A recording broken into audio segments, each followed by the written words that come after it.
tudo aquilo que perdido foi, eu ouvirei de sua boca e te abençoarei. Amém. Boa noite, irmãos. É isso. Nós já estamos há 25 anos juntos, casados, e a gente tem aprendido a trabalhar junto. Em várias situações a gente tem feito isso, em outras igrejas. No mês de maio nós estivemos no Juazeiro e também conseguimos dividir bem, em alguns momentos até ele pode interromper, e a gente, pela misericórdia de Deus, tem trabalhado assim, e tem dado certo. Não, às vezes a gente briga, mas em casa, depois que a gente vai embora. Aqui não, aqui a gente faz uma cara de paisagem assim, mas não, dá tudo certo. Dá tudo certo, graças a Deus, dá tudo certo. E é com muita alegria, e repito isso, que nós estamos aqui nessa noite, porque quando eu era adolescente, 17, 18 anos, eu orei a Deus porque eu queria usar a minha vida para o serviço, para a glória dele, para o ministério, para o que ele quisesse. E ele, na época, me direcionou para fazer um vestibular para psicologia. Era uma coisa, assim, na época, completamente inviável nas minhas condições, no meu acesso. E, pela graça dele, eu entrei para o UFRJ e fiz psicologia e terminei em 93. Muitos aqui não estavam nem nascidos. Então, eu me formei em 93 na UFRJ, nos casamos em 93, e, desde lá, nós temos buscado servir a Deus com essa área do conhecimento, que a gente vai aprendendo no dia a dia com os irmãos. Então, tudo é realmente para o serviço. E, se eu estou aqui hoje, é porque ele tem confirmado que o chamado foi dele e que ele que nos sustenta até aqui. E eu espero que, nesses dias, a gente possa compartilhar um pouco daquilo que nós temos visto, aprendido. Não vim aqui eu ensinar, pelo contrário, a gente sempre sai mais aprendendo do que dividindo só o que sabemos. A gente conhece cada igreja aumenta um pouquinho mais da nossa experiência, da nossa alegria de servir ao reino de Deus. Então, estou muito feliz de estar aqui com os irmãos, realmente é um grande privilégio. Hoje o tema, eu vou ligar isso aqui. Se eu não me der muito bem com isso, os irmãos me perdoem. Já funcionou? Isso. Nós hoje vamos focar o tema dessa noite na relação do tempo. A nossa relação com o tempo. E aí eu posso falar das pessoas que têm muito apego às coisas passadas, das pessoas que têm medo do futuro e das pessoas que estão travadas no presente. Então, a gente vai falar da relação com o tempo e a saúde. Essa relação tempo-saúde, tempo-espaço, tempo e aonde eu vivo, com quem eu vivo, as mudanças. E eu quis muito ressaltar no título, conforme está ali, que é possível criar novos modos de vida. Como o pastor Paulo acabou de abrir, e vocês estão aqui porque creem nisso, a gente crê na restauração, a gente crê na criatividade dada por Deus de encontrarmos meios de saída. A palavra diz que Ele sempre nos dá meios de escape. Então, nós somos seres criativos, potentes, por isso que eu digo que é possível, porque há essa potência em nós, humana e também corroborada pelo Espírito Santo de Deus que habita em nós. É possível criar novos modos de vida. O ser humano tem essa capacidade, dada por Deus, de criar formas novas de viver, de ser criativo, de inovar. Quando o pastor Valdo nos convidou, e esses dias a gente refletia bastante sobre esse encontro, eu pensei, que coisa saudável uma igreja refletir sobre a questão da saúde emocional. Porque eu penso que vocês estão aqui, eu estou aqui, e nós estamos com, para mim, sempre dois objetivos no horizonte. Um objetivo é pensar sobre nós mesmos. E não pensem vocês que, quando eu fiz isso tudo, eu também não pensei muito sobre mim, sobre as coisas, sobre as minhas dores, sobre os meus apegos. Para os irmãos terem uma ideia, segunda-feira, dia 6, completa 2 anos que eu perdi meu pai. E eu tenho uma questão ainda de luto com tudo isso. Então, eu também tenho relações com o tempo. Eu também tenho coisas que me doem, memórias afetivas que me magoam, que me dão saudade e que me dão também alegria. Então, quando a gente constrói esse pensamento dessa noite, eu, ao mesmo tempo, cuido de mim, reflito, crio vários diálogos, penso em várias situações, algumas que me fizeram chorar, inclusive quando preparava alguns slides. Então, eu entendo que talvez você esteja aqui porque você quer que Deus fale ao seu coração, cuide de você, cuide de alguma área da sua vida. Isso Ele está fazendo, é esse o propósito. E, ao mesmo tempo, Ele também está nos preparando para cuidar dos outros. Então, você também está aqui, quando você ouve alguma coisa, talvez esse não seja o seu problema direto, mas pode ser que amanhã você encontre alguém que, angustiado, te apresente justamente algo que te levou hoje a uma reflexão e que você vai poder ajudar. Então, são dois objetivos. A gente precisa, como igreja, estar sempre cuidando de nós mesmos, o cuidado de si, para poder cuidar do outro. Então, essas coisas andam juntas. É muito saudável que uma igreja se preocupe com a saúde emocional, porque está querendo se desenvolver, crescer, refletir. Esse é um exercício de reflexão que os irmãos estão fazendo, às vezes um pouco cansativo, às vezes um pouco dolorido. É um exercício de pensamento e é um exercício de cuidado do outro, dos outros que virão. E eu sei que os irmãos já se preocupam com isso, porque, conforme o pastor Valdo nos explicou, há um seminário, há um encontro dos irmãos, há um grupo de aconselhamento que faz um trabalho posterior a esse seminário que vocês participam de saúde emocional. Então, isso já é um trabalho de longo prazo, não é um trabalho que começa hoje aqui conosco. Nós só viemos aqui colocar mais uma pedrinha, como diz a palavra. Apolo plantou, o outro regou, mas Deus é quem dá o crescimento. Então, cada um constrói algo que é muito maior do que eu, muito maior do que o pastor Paulo, e que pode ser, inclusive, muito maior do que essa igreja, que pode alcançar outros horizontes que a gente não tem como prever nesse momento. Isso é uma obra que Deus é que vai fazendo, dia após dia. Creem nisso? Amém. Então, essa questão do tempo é o que nós vamos tentar abordar hoje. As passagens, as mudanças e a possibilidade de criarmos novos modos de vida. É essa a nossa reflexão dessa noite. E eu vou passar aqui. Eu queria criar um eixo, alguns eixos. É como se eu estivesse colocando os pés numa cadeira onde nós iremos sentar, ou os pés numa mesa onde nós iremos estudar. Então, eu estou começando com os irmãos através de alguns eixos de pensamento, de eixos que fundamentam o nosso pensamento, tanto o meu como do pastor Paulo, nos próximos dias que se seguirão. A gente não vai ficar repetindo isso, mas você que está aqui hoje, se você pretende, eu espero que sim, continuar os 4 dias, você vai ver que essas coisas vão permear os nossos pensamentos. Primeira crença, que nós entendemos que o desenvolvimento humano, ele não é linear. O desenvolvimento humano, ele não é, como muitos de vocês podem ter estudado, e eu estudei assim também por muito tempo, ele não é etapista. O homem não precisa passar por uma etapa para poder chegar na outra. Às vezes, a gente aprende isso nas crianças. Uma criança só estaria pronta para ser alfabetizada após determinada etapa. E a gente vê vários métodos derrubando isso, porque há, inclusive, projetos de alfabetização de bebês. E há bebês que são alfabetizados. Lá na nossa igreja tem um menino que, quando ele tinha 2 anos, ele já lia. Então, o desenvolvimento humano, ele é um gênio? Não. Coisas aconteceram, e pode ser que, no futuro, ele nem acompanhe mais o ritmo das outras crianças. São coisas que não estão sob o nosso controle, porque o desenvolvimento humano ele se dá sobre saltos. Ele se dá em saltos. Ele não é linear, ele pode se dar em zigue-zague. Ou uma coisa que aparentemente é um retrocesso pode servir para um avanço. Então, às vezes, e eu só ouvia há muitos anos dos pastores com relação às igrejas, e a pura verdade, às vezes você precisa dar um passo atrás para dar 2 passos à frente. E esse passo atrás não foi desenvolvimento? Também.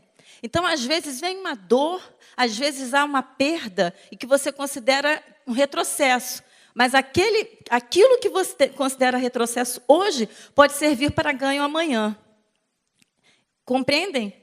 Concordam? Então, o desenvolvimento humano não necessariamente ele se dá assim em etapas, como se fosse um progresso necessário. Ele pode fazer várias voltas e chegar lá num caminho. Por isso que a sabedoria popular diz que Deus escreve certo por linhas tortas, porque a sabedoria popular quer dizer com isso que aonde a gente nem imaginava, a gente acabou dando. A gente acabou aprendendo o que a gente não sabia que sabia. E outra linha de pensamento que eu não coloquei aqui, mas aqui eu creio plenamente que você sabe muito mais do que você pensa que sabe. Nós sabemos muito mais do que pensamos que sabemos. Quando somos colocados em xeque, quando somos desafiados em determinada situação, é que descobrimos o quanto sabíamos. E não sabíamos que sabíamos. Concordam?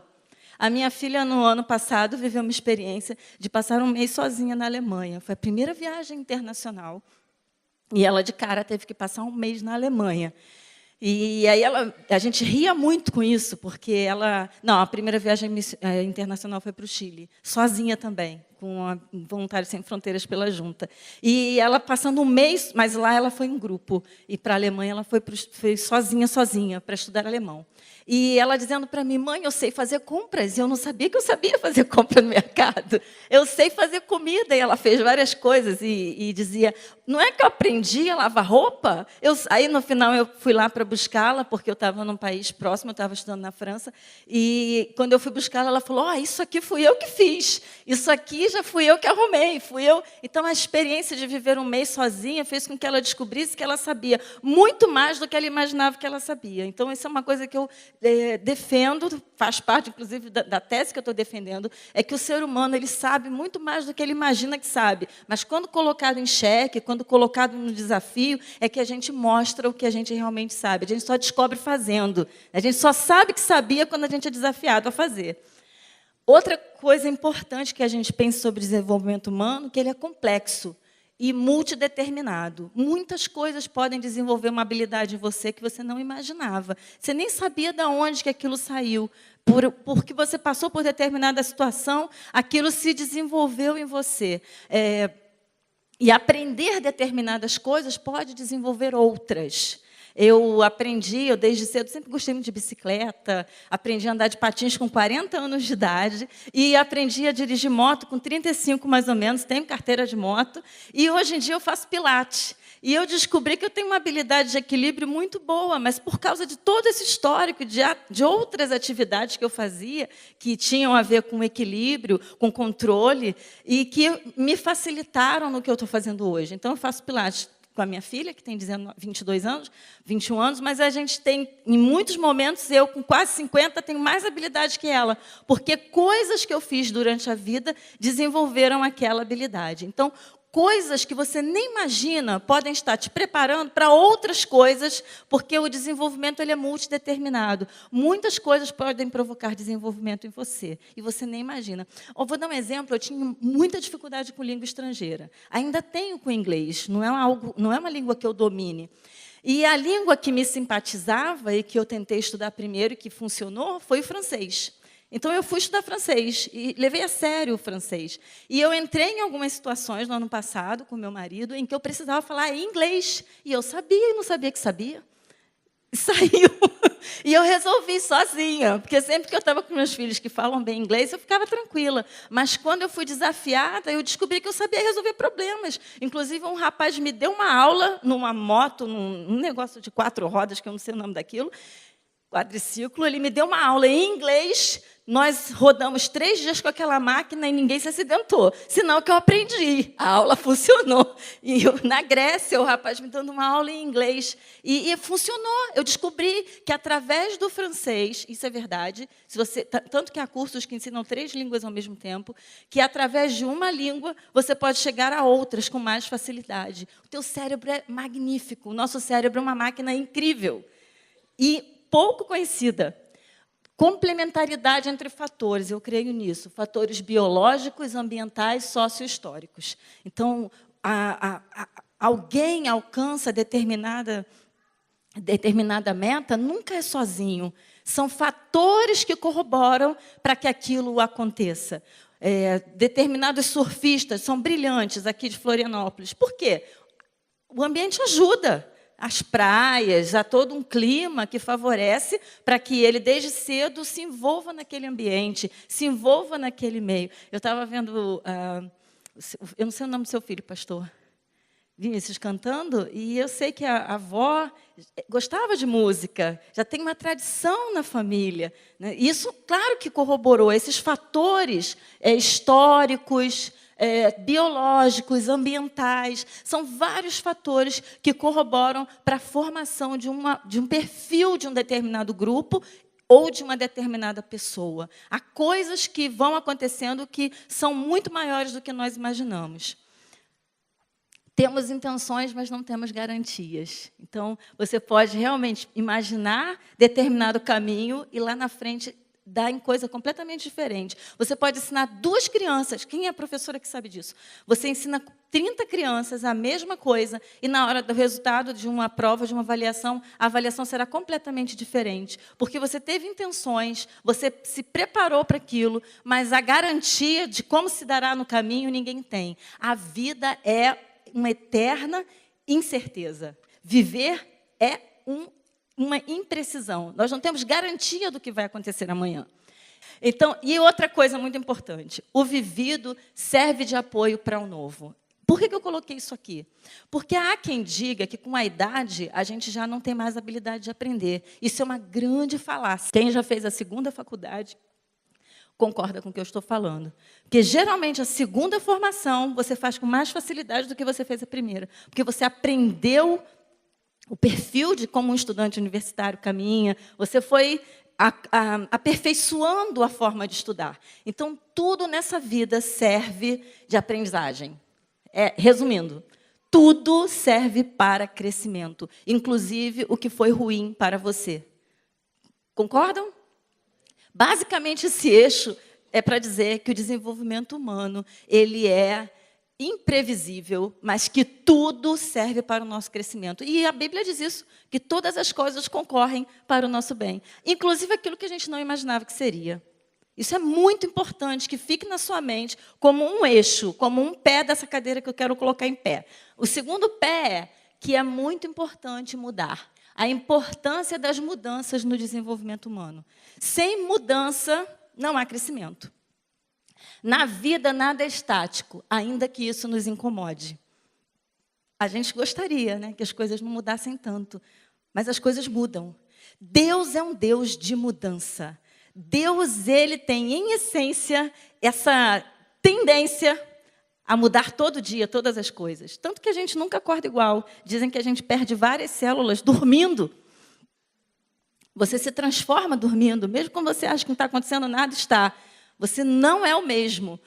Nós não somos os mesmos. E quem gosta de jardinagem, quem gosta de cuidar de plantas, tem muito essa noção de como que durante o ano, os ciclos, as estações, as fases da lua, tudo muda. Deus não permite que nada permaneça estático. Se a gente pensar em termos sistêmicos, se eu pensar, pense numa constelação. Se algo sai do lugar, na órbita dos planetas, se algo sai do lugar, tudo é abalado, certo? Uma pequena mudança afeta não só aquele direto alvo da mudança, mas afeta todo o sistema. Então, em termos sistêmicos, a mudança ela não é uma solução única para um problema único, porque nós somos criativos. E uma mudança pode repercutir em coisas lá na frente que a gente nem imagina. Concordam? E sim, um dilema a ser resolvido. A mudança exige um preço e faz surgir a questão de quais serão as repercussões para o resto do sistema. Toda mudança ela provocará outras infinitas mudanças. É como uma pedra que cai num lago e que repercute. Então, uma pequena modificação vai provocando em escala muitas coisas. E você pode ser atingido por uma onda que você nem imaginava. Nós estávamos conversando assim que nós chegamos sobre a crise que estamos vivendo no Rio de Janeiro, a crise que vivemos no Brasil, e o Rio de Janeiro sofreu sobremodo essa crise, porque também vivemos uma crise no governo do Rio, do governo do Estado do Rio, e isso tem atingido Curitiba. Hoje percebi isso de uma forma impressionante, que muitos cariocas estão vindo morar para cá. Tem percebido isso? E pode ser que seus negócios sejam beneficiados, porque o Rio de Janeiro entrou em crise. Vejam como as coisas são sistêmicas.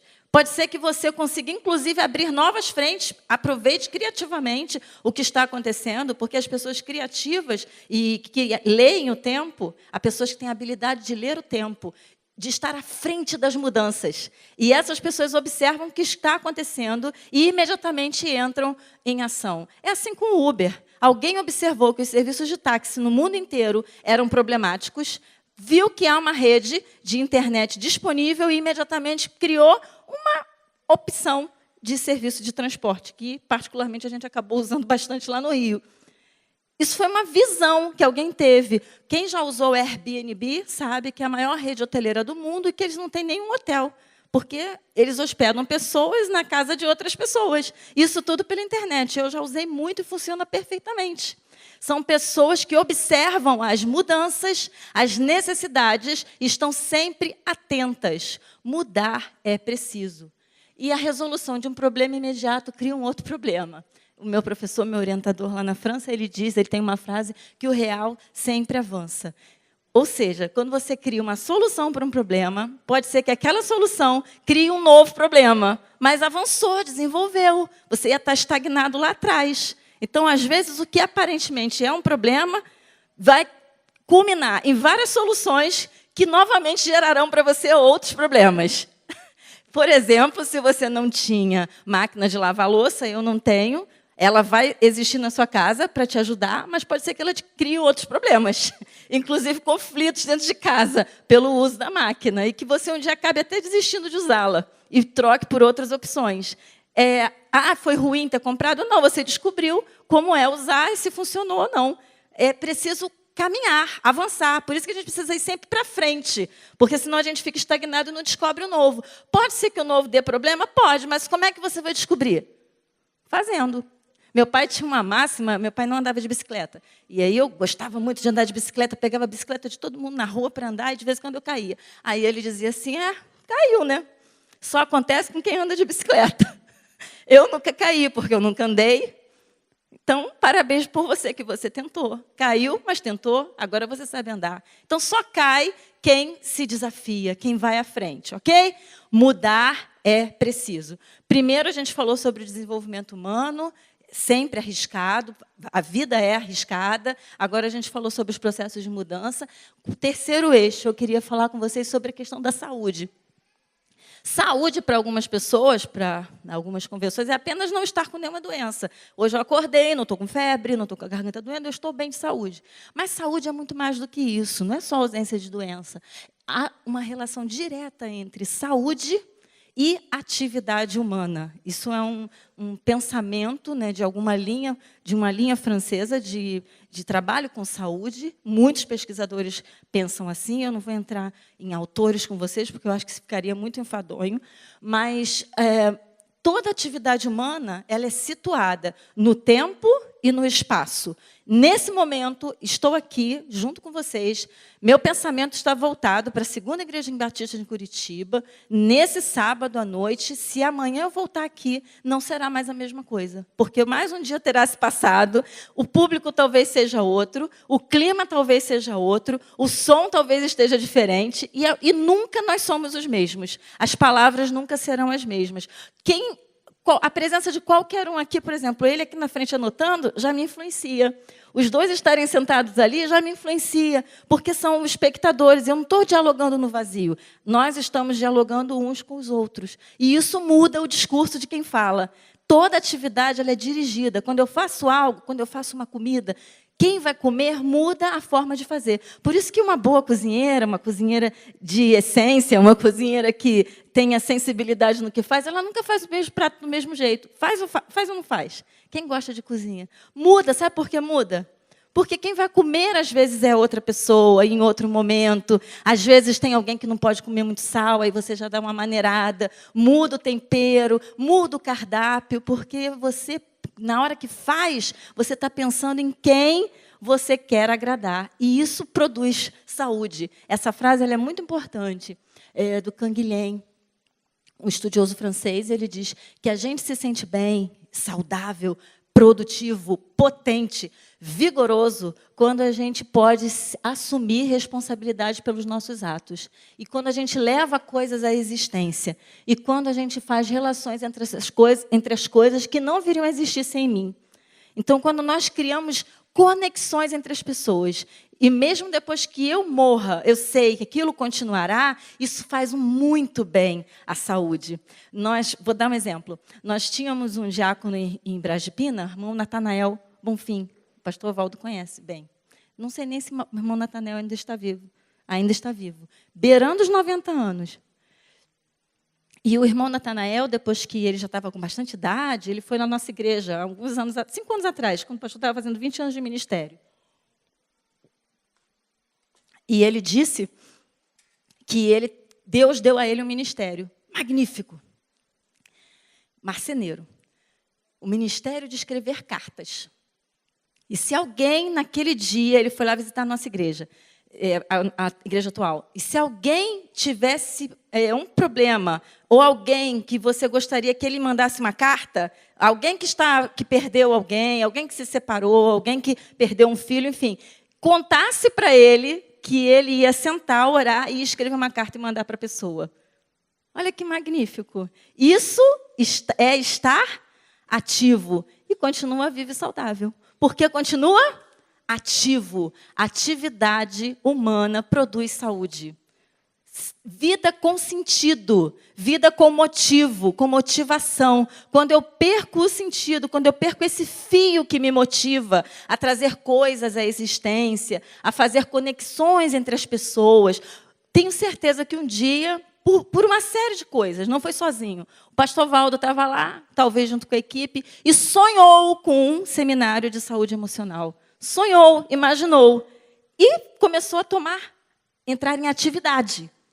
E hoje esse seminário está acontecendo. E isso, para ele, produz saúde. Pode promover algumas dores de cabeça se os preletores não corresponderem à expectativa. Mas tudo bem, saiu do lugar, se movimentou, se desenvolveu. Vai pensar 2 vezes antes de chamar. Mas saiu, aconteceu, algo aconteceu. Isso produz saúde. Concordam? Por isso que os aposentados têm muitos problemas, se não se prepararem para estarem ativos de outra forma, principalmente os homens. Porque, desculpem, homens, mas as mulheres são multifuncionais, multitarefadas. Dificilmente você vai encontrar uma mulher à toa. Porque a mulher, mesmo quando deita, já está pensando na manhã de manhã, que vai comprar o pão, que vai fazer café, que vai... A mulher vive em atividade. E o gênero feminino tem um perfil maior de cuidar do outro. É algo que é colocado na sociedade desde que nós somos pequenas, de do cuidado mútuo. Então, as mulheres acabam arrumando o que fazer. E muitos homens, quando se aposentam, se não se prepararem, têm dificuldade. Porque deixam de estar ativos. E o não estar ativo automaticamente pode produzir uma doença. Entendem? Então, nós somos seres, Deus colocou isso. E a Bíblia diz em Joel que os velhos, os idosos terão sonhos. Isso é saúde, estar sempre sonhando, criando coisas novas, deixando sua marca no mundo. Mesmo quando uma pessoa já não tem mais aquele vigor todo, mas quando ela entra aqui, por exemplo, não sei se dessa época, mas que participou da compra desses bancos, e vêm todos sentados. Quando senta também, pensa assim, eu participei disso desde o início. Isso dá muita saúde para a pessoa, isso produz muito ânimo, porque traz à memória que ela já foi muito útil para aquela comunidade. Falei de saúde, a partir desse ponto de vista da atividade, de desenvolvimento humano, ok? Da importância de mudar, das mudanças, elas são muito importantes para a saúde emocional. Estou pintando um quadro, né? E agora, por último, a questão do cuidado mútuo. Por que eu coloco isso? Porque eu não acredito que clínica é propriedade de uma profissão. A origem dessa palavra é o ato de se inclinar. No livro de Atos, há pouco tempo, meu marido pregando na igreja, ele fez uma análise do texto, onde um rapaz cai, estava em culto, todos estavam em culto. Atos? Eutico é o nome. E ele cai, e a Bíblia diz que ele morre, e Paulo vai até ele e se inclina. E a palavra que está lá é cliname, que é a palavra, o ato de se inclinar. E o rapaz revive, fica bom. Ele se inclina sobre o rapaz. E a origem dessa palavra clínica na medicina era o ato do médico se inclinar no leito sobre o doente e dar atenção, olhar, voltar-se para ele. Eu não creio, não entendo assim, que a clínica é propriedade de uma profissão específica. Claro, você só vai poder cobrar, abrir um consultório, se você tiver um registro, seja como médico, seja como psicólogo, psiquiatra, enfim. Isso a gente vai falar depois, um outro dia, não hoje. Mas você pode ajudar. O fato de você olhar para o outro, cuidar do outro, estar atento ao outro, é sim terapêutico. E, às vezes, uma pequena palavra pode mudar mais do que 10 sessões numa terapia. Podem acreditar. Às vezes, uma vivência mínima, uma situação que você nem imaginava, onde você se encontra, pode ser assim absolutamente divisor de águas na sua vida. Por isso que nada do que vocês estão ouvindo e refletindo é em vão. Sempre poderá ter lá na frente uma grande utilidade. Qual o lugar, então, que a gente se coloca na relação com o outro? Hoje, a nossa sociedade ela é egocentrista, egoísta, são coisas diferentes. Egocentrista é quem só pensa no próprio umbigo. O mundo gira em torno dele. É como uma criança que acha que tudo que está acontecendo ao redor, a importância é ele. Na verdade, o egocêntrico é um pouco imaturo. O egoísta, ele sabe que nem tudo gira em torno dele, mas ele tenta levar vantagem em tudo. Ele tenta agir, é como se alguém morasse na tua casa, você desse comida, roupa, cama, e você pedisse para ele ir ao mercado, ele ia falar, você vai me dar o dinheiro da gasolina? Ele é egoísta. Ele sabe que nem tudo gira em torno dele, mas ele não aceita dar nada, ele só quer para ele. E o individualista, que a nossa sociedade valoriza muito, é uma forma de autonomia também, mas é uma forma de autonomia que nem sempre pensa no outro. Resolve o seu problema, não dou trabalho a ninguém, venho à igreja quando quero, mas não me envolvo com nada. Eu só cuido do que é meu, mas também não dou trabalho a ninguém. Caminho sozinha, sou autônomo. Aí eu também posso pensar naquelas pessoas que querem ajudar, mas querem salvar a vida do outro. É um excesso de generosidade, que dá um conselho, mas acha que a pessoa tem que ouvir do jeito que você falou. E a vida é dela.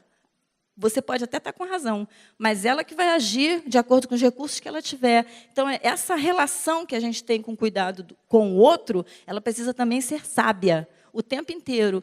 E como que você vai agir para ajudar alguém? Com o que você tem, a partir do que você tem. O seu corpo, suas histórias, são o seu principal recurso de ajuda.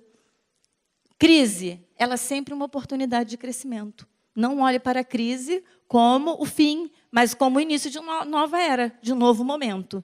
Então, ok, terminamos aqui. Primeira parte. Um pouco mais teórica, mas que é para abrir uma reflexão, que você vá para casa e pense nisso. Muitas coisas fizeram com que você chegasse até onde você está. Muitas coisas. Nunca fazemos nada sozinhos. Nunca. Para você sentar nessa cadeira, tem uma história de séculos, de alguém um dia pensou no objeto cadeira, alguém um dia pensou no objeto banco de igreja, desenhou esse. Você não imagina quantos séculos de história e de conhecimento estão para que você esteja aí nesse lugar. Então, ninguém faz nada sozinho. Nada. Você não vai, por exemplo, inventar a roupa. A roupa que você está usando foi inventada por alguém. A caneta que você usa, por alguém. Tudo é produto de uma grande cooperação humana. Criatividade dada por Deus. É muito importante aprender a mudar. É muito importante o cuidado mútuo, o cuidado um com o outro. E a saúde, ela está no centro dessas coisas. E saúde não é só, como eu disse, não é só a ausência da doença. Saúde é estar ativo, produzindo, fazendo conexões e ajudando as pessoas. Amém? Bom, aí eu quero mostrar esse eixo aqui, que é um pouco do resumo disso tudo também. Níveis, né? Se a gente pensar, isso aqui é uma linha do tempo. Imagine a sua vida. Dia que você nasceu e os anos vão se passando. E a vida é como um sopro. De repente, 30. De repente, 50. E isso aqui é o que a gente acha que não é, mas é, né? E isso aqui é a linha do tempo. E isso aqui, essa bolinha do meio, imagina que é você. Situado nesse grande emaranhado de coisas que são as questões sociais, culturais, políticas, econômicas, né? Questões de gênero. Se você nasceu menino ou menina, isso vai mudar a forma como você será criado, como você será tratado pela sua igreja. E hoje em dia isso também tem mudado muito, infelizmente, para o mal. A sua comunidade, os colegas de trabalho vão influenciar na sua vida, a sua família ampliada, família nuclear. e aí, no fim, está você aqui, sendo influenciado por essa rede de relações. A língua que você fala influenciará muito, porque, como eu falei que o desenvolvimento é complexo, pensamento e linguagem não se separam. E você pensa a partir da língua que você fala. Sabem que as pessoas que aprendem apenas a Libras, né, antigamente se estimulava, ainda se estimula que se use Libras, mas a linguagem de sinais ela tem deficiência de artigos e de algumas concordâncias, algumas declinações que não há como fazer. E isso influenciava na forma de pensamento da pessoa com deficiência auditiva que só usava Libras. Se alguém estudou essa área, sabe do que eu estou falando. Então, a linguagem, que língua você fala? E se você fala mais de uma língua, muda a forma como você pensa. E você precisa de língua para pensar. Você precisa de linguagem para pensar. E linguagem é produto de quê? Cultura. Então, nós somos seres completamente influenciados por tantas coisas. Eu estou dizendo isso por quê? Porque temos uma tendência de, quando alguma coisa acontece, focar na falha individual. Tal coisa não deu certo porque fulano era fraco. Hoje conversávamos sobre isso. Os pastores sofrem muito com isso. Se determinadas situações de crise acontecem na igreja, a culpa é do pastor. E não é, é um somatório de situações. E quando dá certo também, não é porque o fulano é tão brilhante assim. É um somatório de situações favoráveis, comunitárias, construídas socialmente. Se algo na sua família não dá certo, eu errei desde que nasceu. Não, é um somatório de influências que você não consegue controlar todas. Isso muito nas empresas. A gente tem ouvido de muitos suicídios. Não é esse o tema de hoje, mas, por exemplo, a Polícia Federal, acredito que vocês não saibam disso. A Polícia Federal no Brasil, se fosse um país, a Polícia Federal, organização, entidade, se ela fosse um país, seria o 7º no mundo em números de suicídios. Acreditam nisso? Entrem no site da polícia, há lá várias campanhas, inclusive. Será que é por acaso? Ou tem a ver com a entidade? Com algumas pressões, com algumas questões políticas internas, com várias coisas? Ou será que todo mundo que faz concurso para a Polícia Federal tem um DNA, um gene para a depressão que ninguém imaginava? Claro que não. Há pressões históricas, há pressões de construção da instituição que acabam levando a essa dificuldade emocional. Isso aconteceu também na França, numa empresa chamada França Telecom, quando foi privatizada, centenas de suicídios por mês. No Banco do Brasil, aqui, há uma pesquisa de doutorado lá da UF, de uma amiga, Elisa, amiga nossa, sobre suicídios no Banco do Brasil. Também teve a ver com privatização. Falta de sentido para aquelas pessoas, questões que... porque o fulano era fraco. Essa semana, na USP, aconteceram 4 suicídios na universidade, na USP, 4. E, imediatamente, vimos um cartaz, que alguém lá na USP já criou um centro de atendimento para um atendimento individualizado. Lá na França Telecom, eles distribuíam vale. Vale atendimento para o funcionário, atendimento psicológico. Como vale refeição na empresa, se você quisesse, você ia lá e tirava um ticket para atendimento. E não discutiam a questão com a empresa inteira. Na USP, a gente falou a mesma coisa essa semana. Ok, um atendimento, mas não seria bom reunir esses estudantes e entender por que isso está acontecendo? Que coisas estão provocando isso? Então, eu estou colocando foco, quando eu faço isso aqui, eu estou colocando foco de que muito do que se passa com você não tinha controle sobre aquilo. Você está sofrendo as consequências de uma onda, mas você tem poder de escolha e de criar novos modos de vida, porque é possível, mesmo em meio a situações mais conflitantes, mais desesperadoras. É possível achar saídas. Mas muita coisa não foi você que provocou.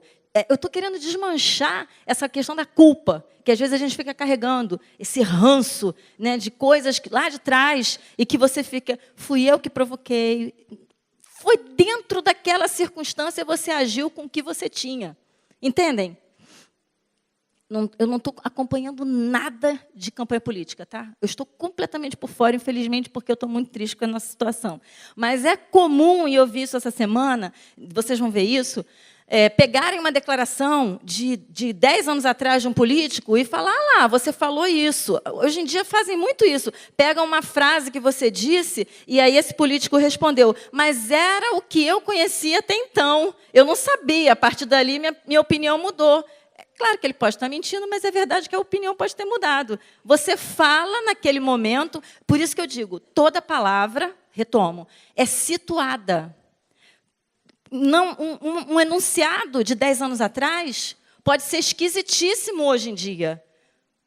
Porque a palavra ela é situada. Poxa, gente, por que eu agi daquela maneira? Era o que você tinha naquele momento. Você mudou, coisas novas surgiram. Não fique preso a isso, arrasado pelo que você falou lá atrás. Você falou o que podia com o que tinha no momento.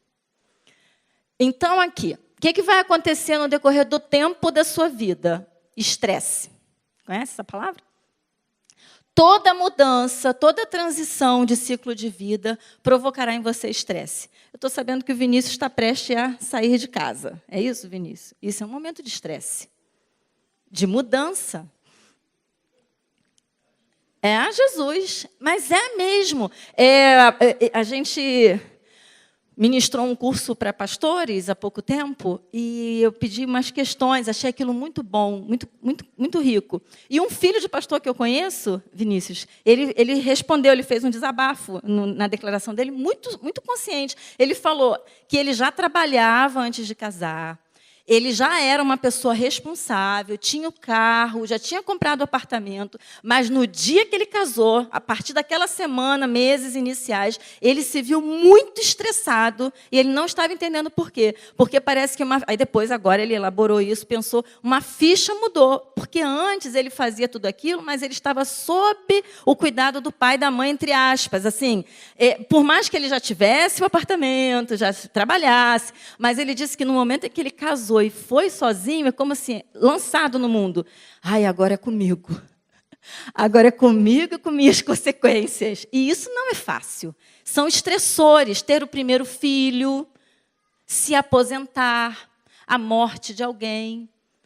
Todos esses fatores provocarão crise. São processos de mudança. Se eu pensar numa igreja, a mudança de um pastor, isso tudo são processos de mudança que provocam crise e desenvolvimento. O que provoca crise também provoca crescimento. Tudo vem junto, Deus não separa as coisas.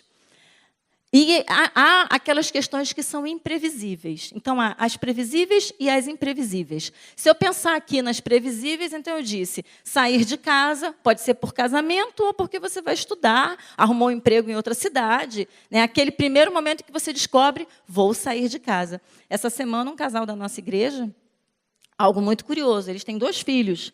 A filha vai casar, mais velha. Está se preparando há mais de um ano. O casal já está em luto, sofrendo. A filha casa em novembro. E, de repente, um menino que tem 18 anos passou para uma universidade em outra cidade agora. E aí a gente, conversando essa semana, falou, como é que vocês estão, hein? Aí, pastor, eu estava preparado para Clara. Agora, de repente, foi o Marcos. Aí o casal, em poucos instantes, percebeu que o ninho estará vazio em alguns meses. Eles não estavam preparados, eles estão em choque, os dois. Estavam se preparando para a menina, mas o menino ia ficar. Aí a mãe falou, não, mas eu vou lá ficar um pouco com ele. Ele não saiu de casa ainda. Ela está se resistindo, né? Mas é duro. Então, lançar os filhos. Os filhos saem. Quando um casal se forma, ter o primeiro filho é uma grande crise. Os filhos entrarem na adolescência, os filhos entrarem na vida adulta, são processos de mudança. A família está em movimento. E eu costumo dizer, e é verdade, eu amo bebês. Eu gosto muito de bebês. Essa semana visitamos, eu gosto muito de visitar os bebês. E eu me dou bem com os bebês. Os nossos bebês, os 2, foi ótimo. Nunca tive aquela crise, chorou de noite. Eu não senti dor para ter neném no parto, eu não senti dor para amamentar. Deus foi muito benevolente nesse aspecto comigo. Mas esses bebês não existem mais.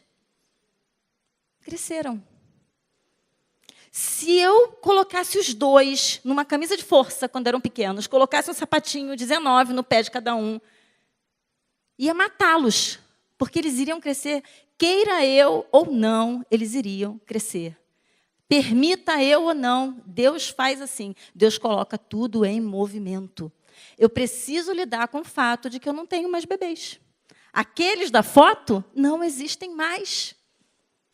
Eu tenho lá as roupinhas guardadas, eu me lembro, mas eles não existem mais. Nossa casa é um silêncio. 4 adultos estudando dentro de casa. De vez em quando, aí o meu sobrinho, eu tenho um sobrinho pequeno, quando a gente se envolve com ele em alguma coisa, aí ele vai embora, eu fico, ai, é tão bom, não é? Criança em casa faz uma barulho, uma zoeira. Sinto saudade. Se você está nessa fase, acredite, ela passa. Eu já pisei muito em brinquedo de madrugada, furei o pé com Lego, mas eu tenho saudade. Acredite, você sente saudade dessas coisas, porque a vida ela é feita em ciclos, e o que foi não volta mais, mas o novo se apresenta. Quem sabe daqui a pouco, né, uns anos, espero ainda, você vó. Deus é que sabe. Então, tem os outros estressores, irmãos, que são os históricos, os que vêm os segredos, os legados, os mitos, os padrões. Nem vou entrar neles agora. Quando você casa, você os traz também. E a sua esposa traz outros. E aí começam novos conflitos. Porque há história. Por que aqui faz assim? Tem toda uma história que você, às vezes, nem conhece. Trajetórias para que se chegasse até aqui. Bom, isso tudo dito, só para focar nos estressores horizontais, que são previsíveis e que você pode se preparar. Espero que se prepare, eles virão. Eu já estou me preparando. Né? Há tempo e modo para todas as coisas. Eclesiastes diz assim, a gente vai chegar lá. E os imprevisíveis. Por exemplo, a morte do meu pai foi um estressor imprevisível. Estávamos nos preparando para o almoço de aniversário da minha filha, de 19 anos, dia 22 de maio, e eu preparando comida, aquela festa de família, porque há alguns anos já nós insistíamos que nós precisávamos comemorar tudo. E eu vou falar depois mais disso no outro dia. Precisávamos comemorar tudo. Então, Natal, aniversário, nos empenhamos em comemorar e estar junto com os nossos pais. E, nesse dia, mamãe liga, meu pai estava passando mal. Cancela o almoço, tampa as panelas. Não, carreguei tudo para lá, eu acho. Avisei os irmãos, leva meu pai para a UPA, volta para casa, fica naquela. Estava infartado. 77 dias num hospital, numa UTI. Um processo muito dolorido. Uma crise que provocou grandes mudanças em todos nós, Ainda estamos vivendo consequências. Não estávamos preparados, não imaginávamos que seria daquele jeito. Mas, até aquele dia, a nossa família tinha traçado um caminho que fez com que aquela crise fosse diferente. Durante aqueles dias, na UTI, vimos todas as famílias que ali estavam brigarem. Brigaram porque o pai estava doente, a irmã estava doente? Não, brigaram porque já havia estresse do passado, coisas mal resolvidas, culpa, dores, rancor um com o outro.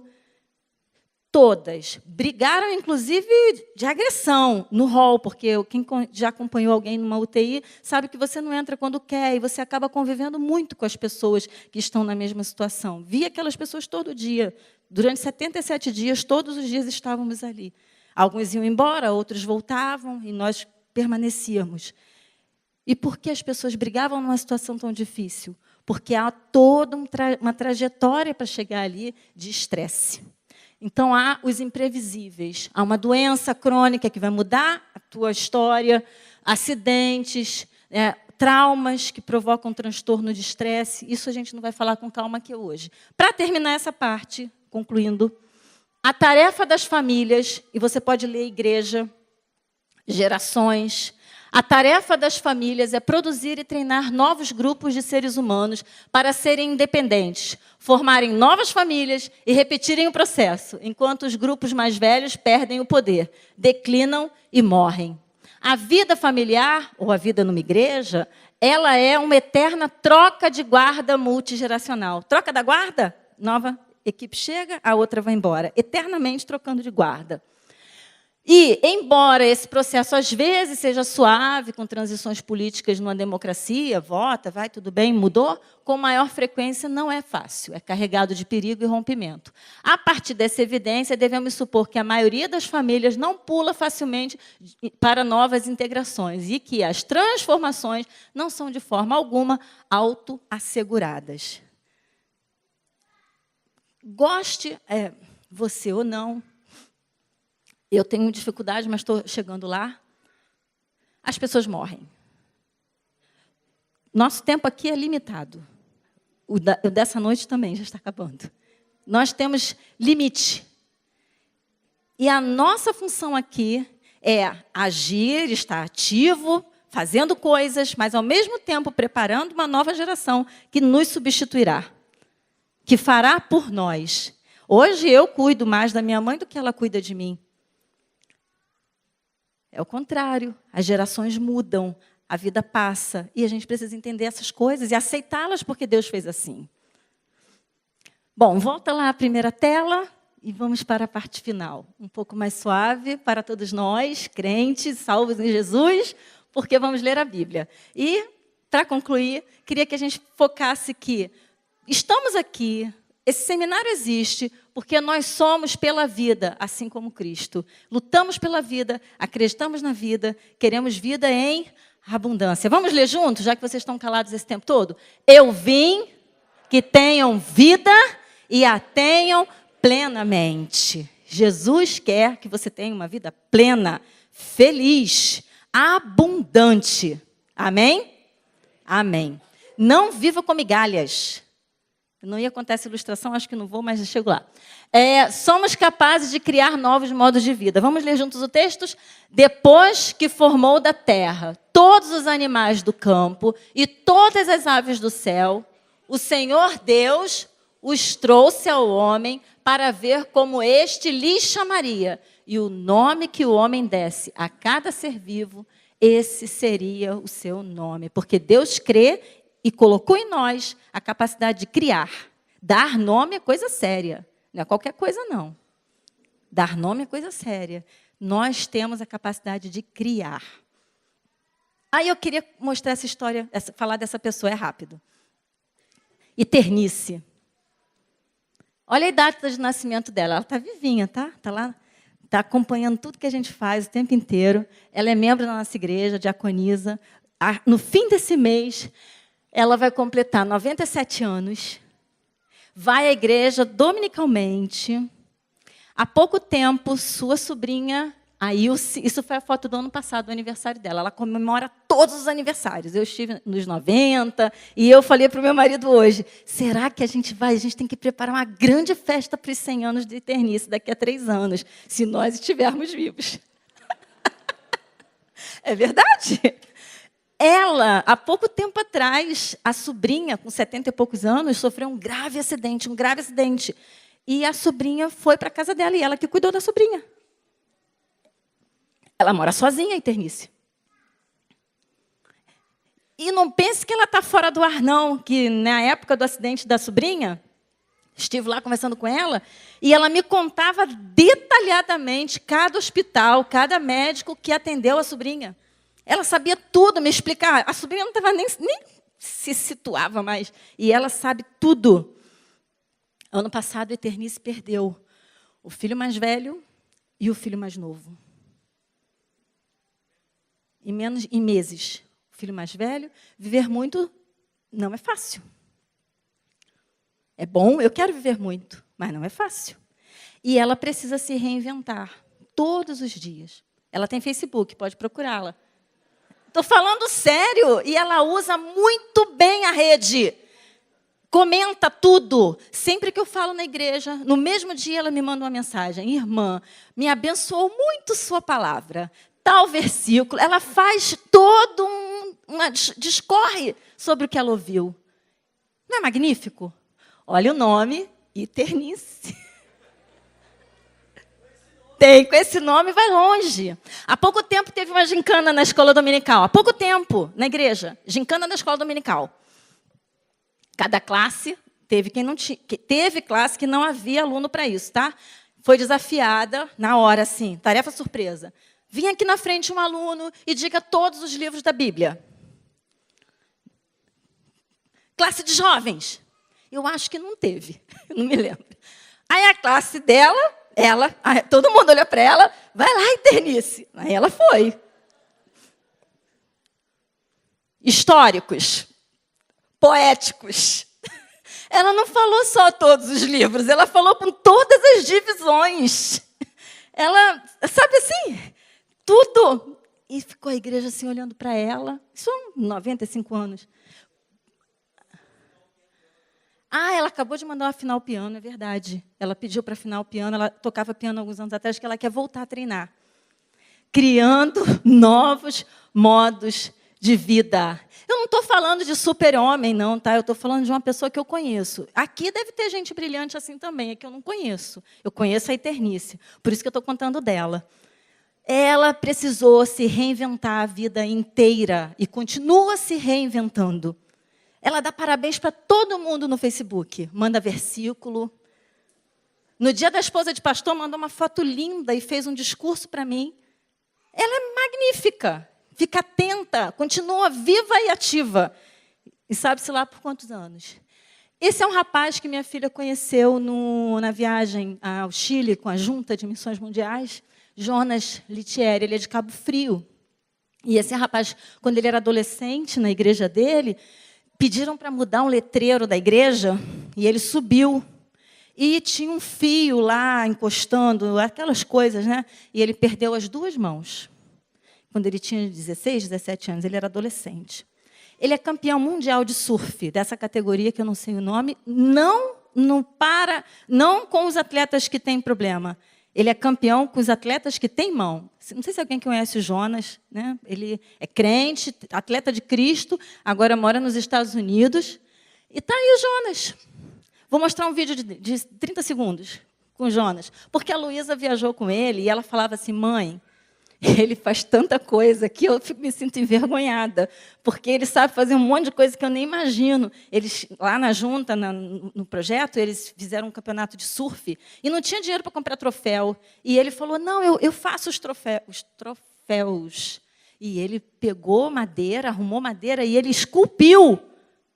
Ele esculpiu. E ela disse que ficava olhando e não acreditava, sem as mãos. E você vai entender um pouquinho.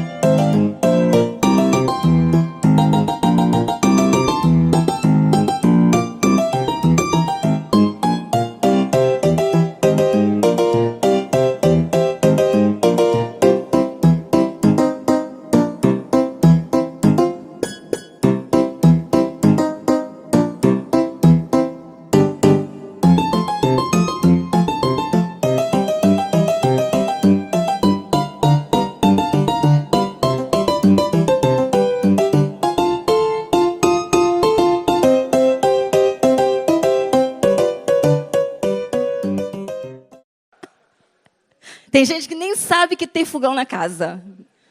Eu conheci um senhor que a esposa morreu e ele descobriu que tinha micro-ondas. Ele nem sabia, nem sabe para que servia.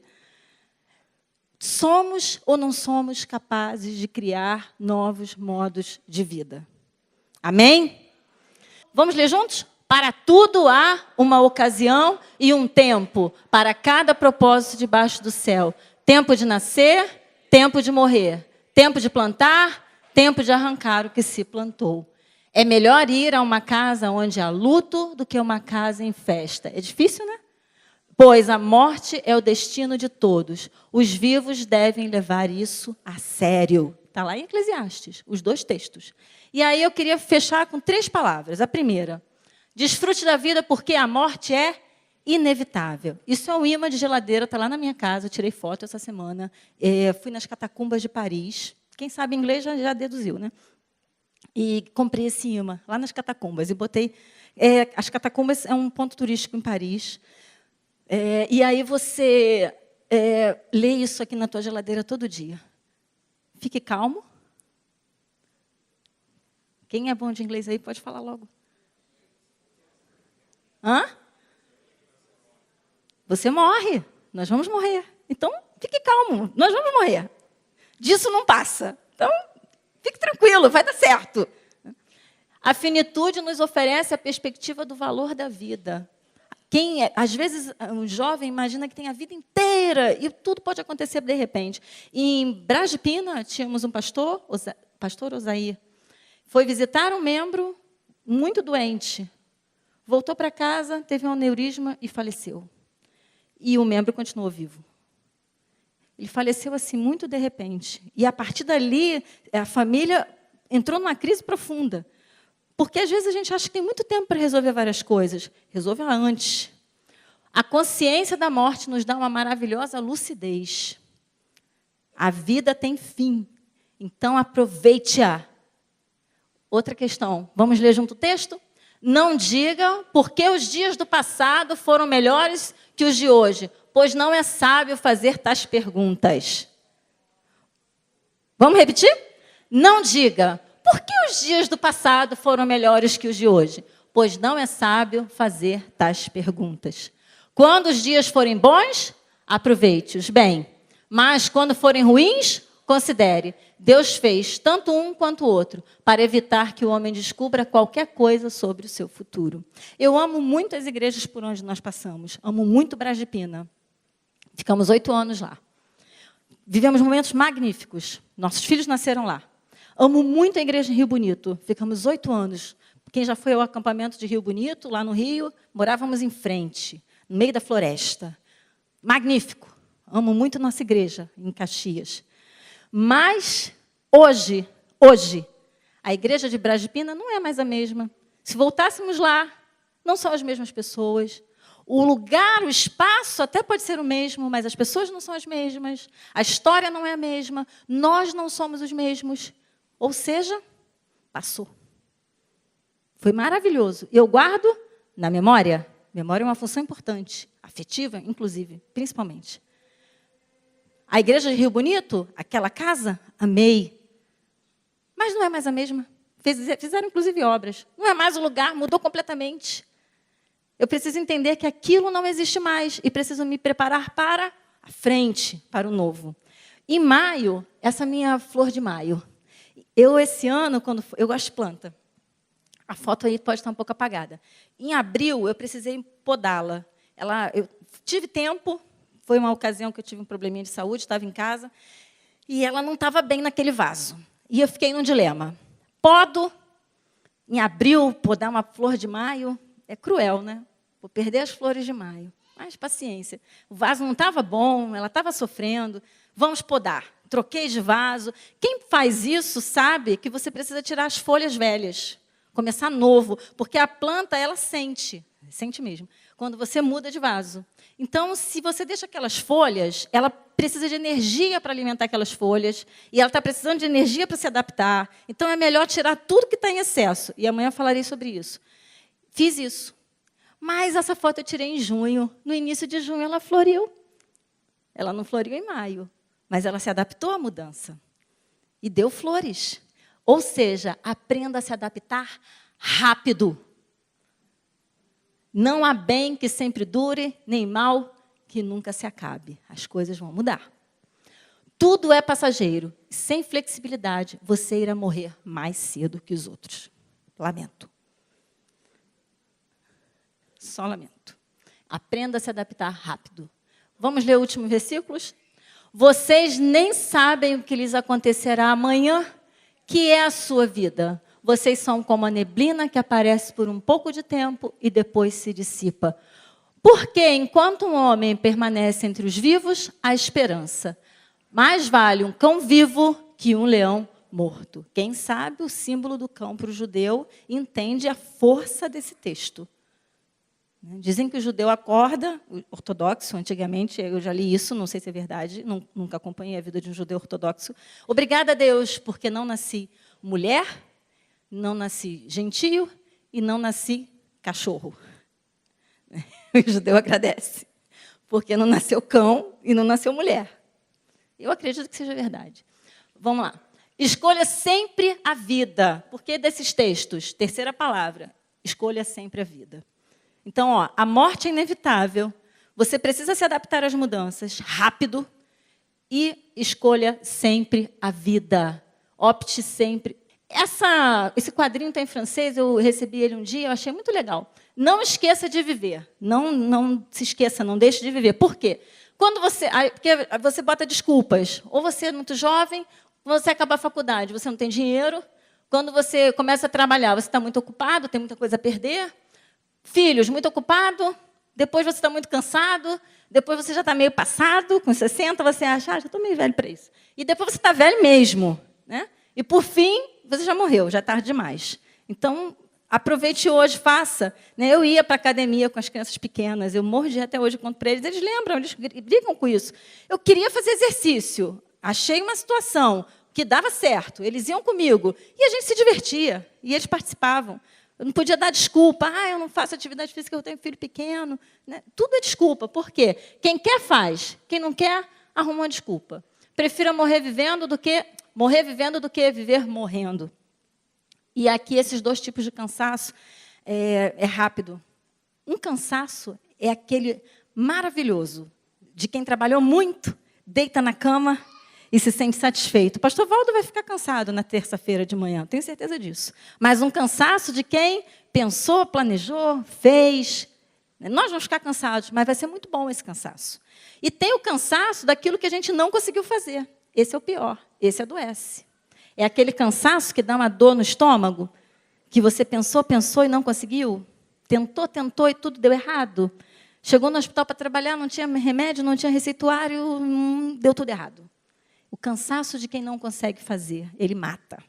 Então, escolha esse outro cansaço aqui. Escolha sempre a vida. Continue tentando e lutando.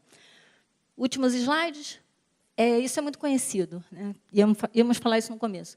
No século I a.C., o general romano Pompeu, a frase é dele, há uma biografia sobre ele, encorajava os marinheiros a dizer: navegar é necesse, viver não é necesse. Em latim, não sei falar isso direito. Então, já no século XV, o poeta italiano Petrarca transformou a frase na expressão: navegar é preciso, viver não é preciso. Há quem interprete essa frase, a escola de Sagres, que dizem que existiu, alguns dizem que não, de navegação portuguesa, usava essa frase para dizer que navegar é preciso, porque havia vários instrumentos, astrolabos, de precisão marítima, sabiam onde iam chegar. Dizem que chegaram aqui por acaso, não é verdade. E viver não é algo preciso. Viver é uma incerteza. Precisão no sentido de que vai dar certo. Né? Então, viver não é algo preciso. Concordo com essa interpretação. Dizem que não é a única e também não. Aí vem o poema do Fernando Pessoa, muito conhecido, onde o Fernando assume que o texto não é dele. Navegador, isso mais ou menos na década de 30, um pouco antes, ele morreu em 35. Navegadores antigos tinham uma frase curiosa: navegar é preciso, viver não é preciso. Quero para mim o espírito dessa frase também. Transformada, a forma para casar com o que sou. Viver não é necessário, o que é necessário é criar. Não conto gozar a vida, nem em gozá-la penso. Só quero torná-la grande, ainda que para isso tenha que ser o meu corpo e a minha alma a lenha desse fogo. Só quero torná-la de toda a humanidade, ainda que para isso tenha que perder como minha. Desde que eu invista... É magnífico, né? É muito bonito o poema. O pastor Ed René usou essa frase, que eu queria terminar com ela, porque eu achei isso muito bonito num livro que eu li dele também. Viver não é necessário, é preciso transcender. Viver não é necessário, é preciso crescer. Viver não é necessário, é preciso conviver. Viver não é necessário, é preciso construir. Que Deus nos abençoe.